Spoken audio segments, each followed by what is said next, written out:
আমি অনেক কষ্ট করে আছি, হ্যাঁ, তিরপলে ঢাকা দিয়ে ভিজে ভিজে ভিজে মরছি, কিন্তু আমাকে কেউ দেখেনি। আজ মমতা দিয়ে আমার মাথার উপর ছাদ করে দিল, আমি তাকে ধন্যবাদ দিচ্ছি। হ্যাঁ, আমি তাকে ধন্যবাদ দিই, সে দিনের দিন সে আরো বড় হতে থাকে। আমি এইটাই শুভকামনা। আজকে আজ আমাকে মিষ্টি দিয়েছে, চা বিস্কুট খাইছে, আমাকে অনেক সম্মান দিয়েছে। আমিও তার জন্য তাকে আমি সম্মান দিচ্ছি যে হ্যাঁ, সে আরো বড় হোক। আমি এইটুকুই চাই। 60,000 টাকা দিয়েছে, তারপরে কাজ শুরু করি, তারপরে আবার 60,000 দিবে। এখন তো আছি,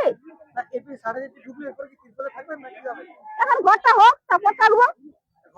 হ্যাঁ, ঘর হবে, নিশ্চয় হবে। মমতা দিল না, কেউ দেয়নি, দেখেনি, কিছু করে তাকায় নাই যে আমি যে তিরপলের নিচে ভিজছি, আমার দিকে কেউ তাকায় নাই। হ্যাঁ, পঞ্চায়েতে জানিয়েছিলাম,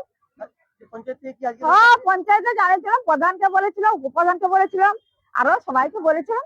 হ্যাঁ, বলার পর তারা এবার মমতাদিকে বলেছে, এরপর আমার কাজটা সাকসেসফুল হয়েছে।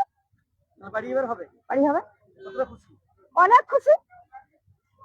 তিরপলের জায়গায় ভিজেছিলাম, আজকে আজ ছাদের নিচে থাকবো, খুশি হবনি বাবা?